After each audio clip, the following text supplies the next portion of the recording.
Welcome to a brand new episode of the Marketing Business Wealth Podcast. I'm your host, Aaron Witnish. In today's episode, the conversation is around how scarcity affects your decision making in business and as an entrepreneur, how it affects scaling, growth, marketing, sales, and joy, all those moving elements. So I'm going to share some recent experiences and some historical experiences with scarcity. I'm sure it's a concept we've all grappled with at times, not just in business, but in other areas of our lives. And then there's also the flip side to that, which is abundance. And one of my mentors, Garrett J. White, I've been in one of his group programs, so roughly 3 years now, was the first person to draw attention to these mindsets, I guess you could call them, scarcity and abundance, and how there's a lot of people in the business cycle that are constantly living in a place of scarcity, and you make very interesting business decisions when you're operating from that place. So a massive shout out to Garrett J. White. Go check him out if you're not familiar with him. Has some very hard-hitting truths when it comes to business ownership, and particularly how it affects men that are married with children, which is myself.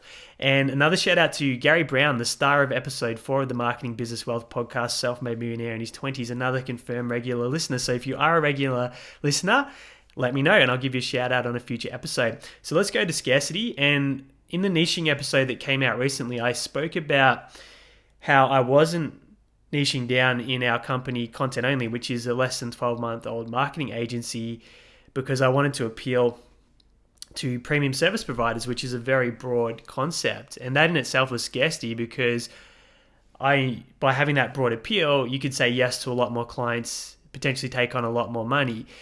But the trade-off for that is creating a very complex business model that's very hard to manage multiple clients, very hard to get specialized results, and extremely hard to scale. So it's very overwhelming, and it's going to run into a lot of long-term problems.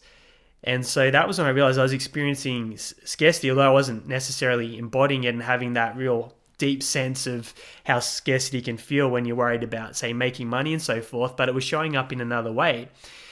And by making the decision to niche down, we actually, in the business, had to let go of a massive pipeline that was built up. And I know pipeline is all hypothetical in the sense of, would these clients have moved forward and come through and worked with our company?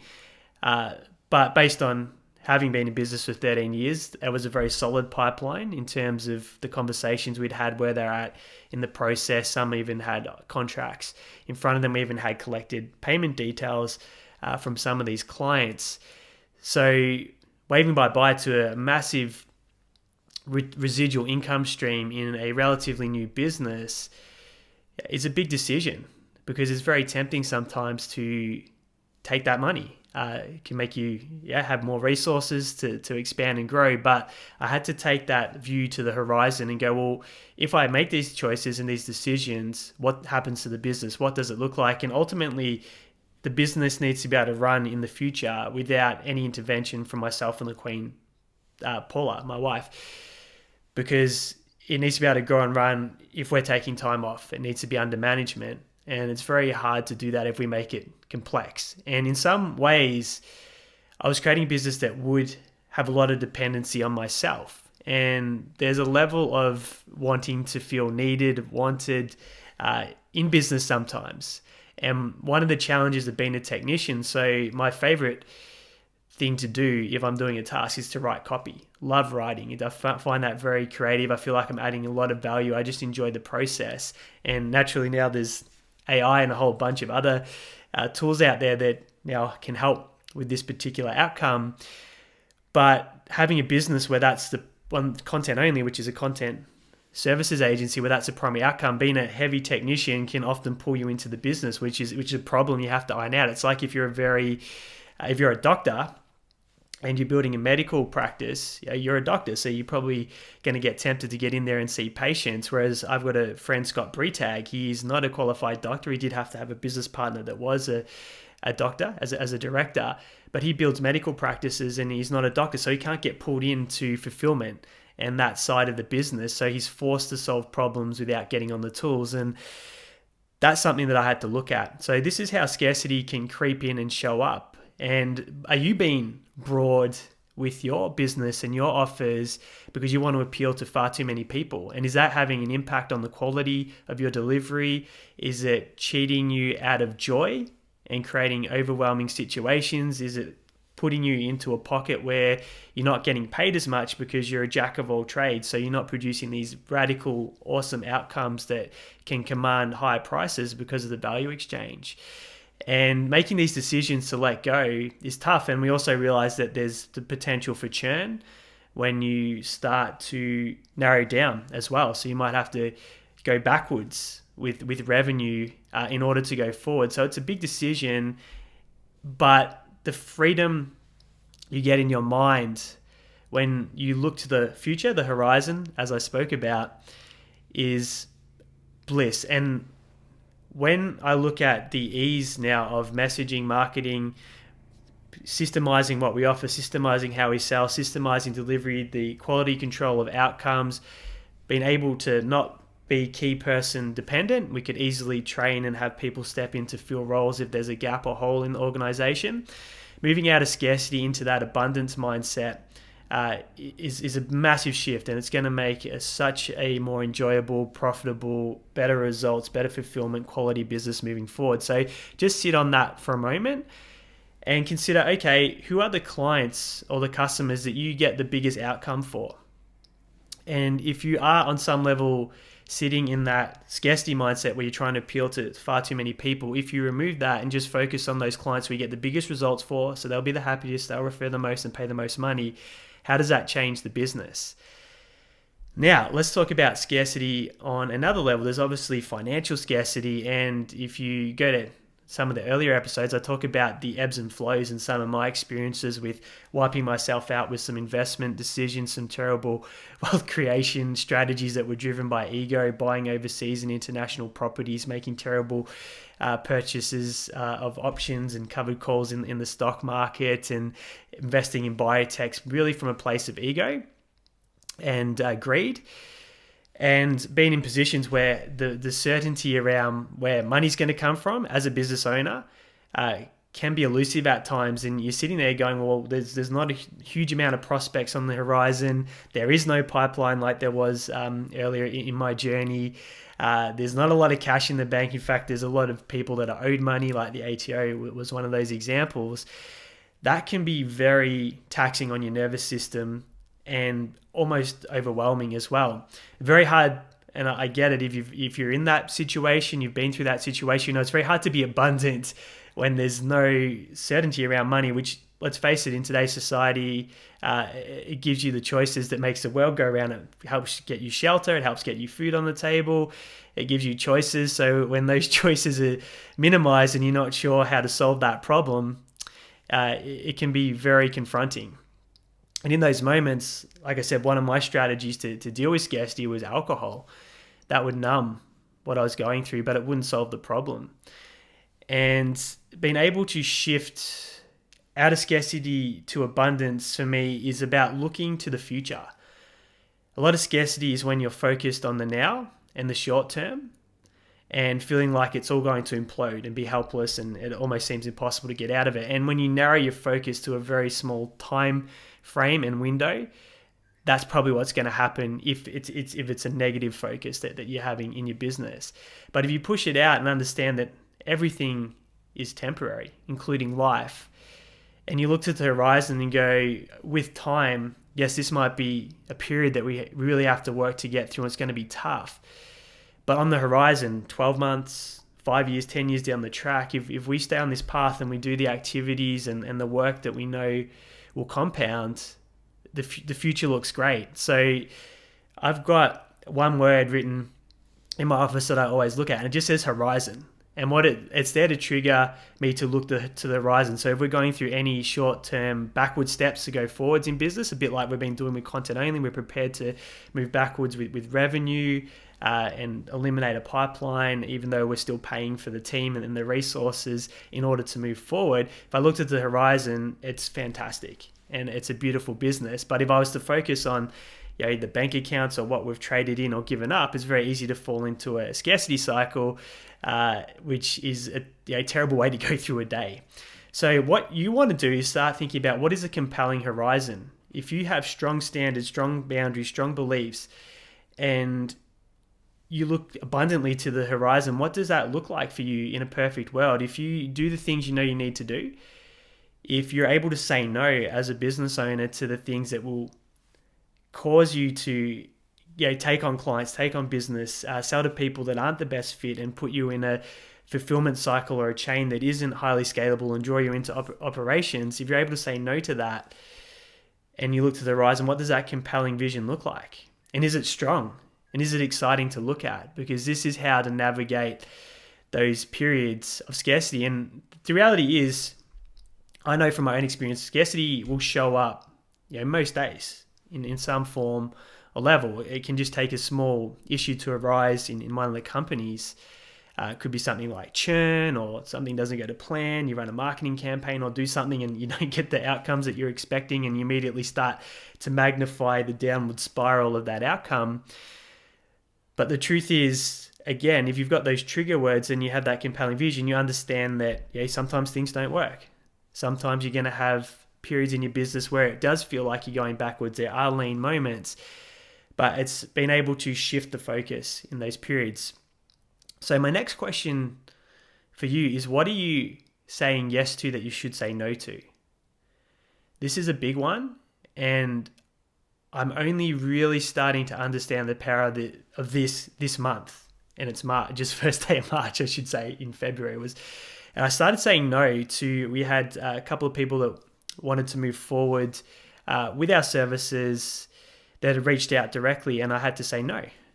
And that was an interesting experience. And in the past, I probably would have said yes, even though I intuitively would have known not to do it, but I wanted to appease people, make people happy, feel loved, feel wanted, contribute to people's success and so forth, but not fully understanding the collateral and residual impact of consistently doing that, and how it does diminish your business, it diminishes your life, it diminishes your joy and what's possible. So you'd know the scenarios where you're saying yes to something when you know you should say no.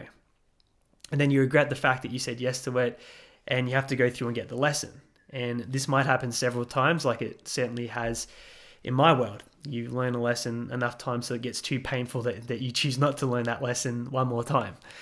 A bit like with some of the economic and financial things we've gone through in the past with business and treating it like an ATM and so forth. You only learn that lesson enough times before you go, okay, we've got to have stewardship, we've got to have systems, we've got to have financial strategy. So myself and the Queen have really worked together on this. It's like going, what do we want? We've got Bailey, we've got a household, we've got a family. We want to do this life together. How do we get an aligned vision for the future? So what do we have to eliminate and say no to in order to expand and accelerate the path? And it could be turning down and saying no, in your case, to a client, to a project, to some money, even though in a lean time, that can be very attractive and you want to do it and you feel like, hey, this is but again, it's only a Band-Aid. It doesn't fix the long-term problem.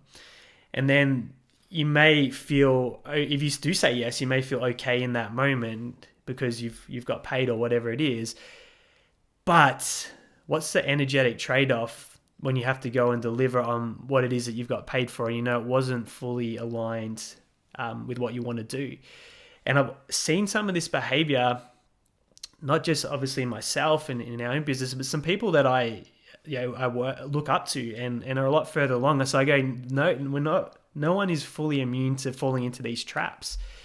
And I'm watching as an observer some of the decisions being made, and I go, wow, okay, so even someone that's playing the game in terms of results and outcomes much further along than I am is still falling into some of these traps at times and making these mistakes, which is interesting, which means you always have to be on guard because it's so easy. And I was actually listening to a Jimmy Carr, of all people, the comedian, British, and he said, how much do people pay you to sort of give up on your dreams or give up on whatever it is that you want to do or you should be doing? Because I feel like most people have a price. Like, what's that sum where someone said, like, a client that you should, or a project that you shouldn't take on, there's just that much money in it that you go, you know what, I'm going to do it.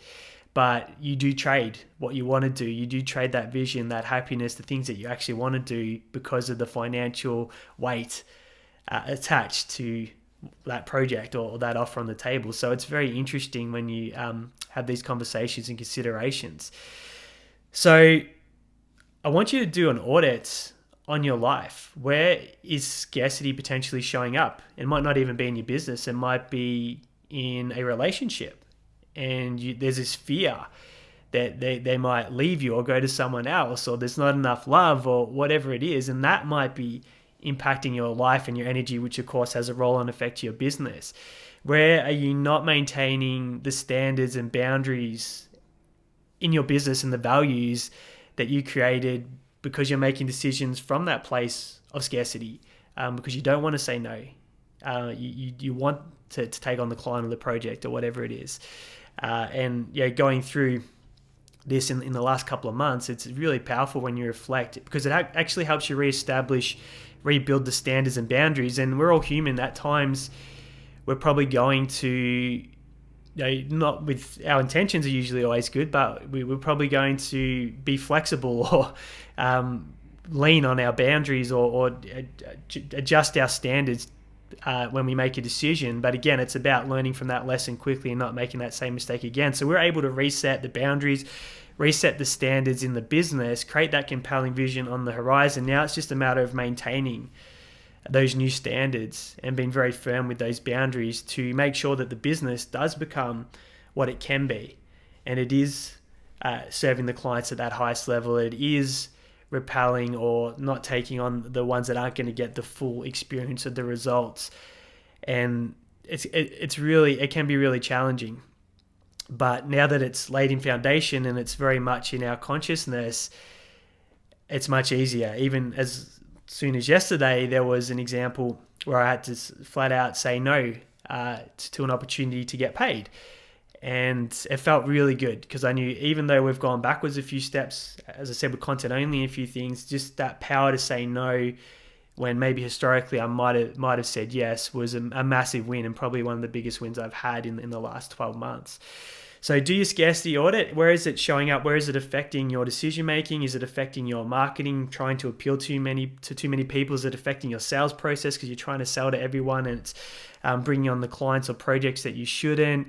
Is it affecting the results you're getting for your clients? Because if you stayed in your lane and didn't go outside that, you'd deliver much superior outcomes. Is it affecting how much you're charging because you're not willing to charge what you're worth? You're going down in price because you want people to accept the offer or say yes. Just consider where it's showing up and go, okay, if I wasn't living in a place of scarcity with that particular decision or process and I was in abundance, what would I do? And then you have your own solution. You can kind of coach yourself through it. But remember, if you look to the future and not in the now, the very short, narrow term, it's compelling and it'll pull you forward, and you realize that everything's temporary, and if it is a lull and if it is tough, it'll pass and you'll get through it. So create that compelling horizon, do a scarcity audit. Where is it showing up in your world that you can challenge it, reframe it, and have a different perspective? Because trust me, your life will be so much better, so much easier. It'll flow so much more profitable, and you'll just have a much better experience going through the world if you're able to make these distinctions. So again, shout out to Garrett J. White for the first person to put the concept aggressively on my consciousness, and I've been working with it ever since. And I like to attack scarcity in a nice way. When it's coming up, I like to not run away from it. I sort of challenge it and go, okay, why am I feeling this? I'm not going to run from these feelings. I want to unpack it, get to the root cause, and then challenge that belief, and then look at the horizon that's more compelling. So that's my process with it. So how can you deal with scarcity to transition and live a life of abundance? So thank you so much for tuning into this episode. I trust, if you got this far, that there was some value in it. If you're not following or subscribed to the show, please do that so you don't miss any future episodes, and you can also work your way through the back catalog that we're building up. And please review it if you like it. If you don't like it, maybe don't review it. If we get a 5-star review, that would be much appreciated, help more people find it. We've got some cool future episodes in the pipeline. We'll be bringing some more guests on in coming weeks. Again, we haven't done that for a while we've been working on a few other things in the background, so that's coming. Again, thank you so much for listening, and if you need to reach out, there's instructions or ways to find me in the show notes. Have a great week.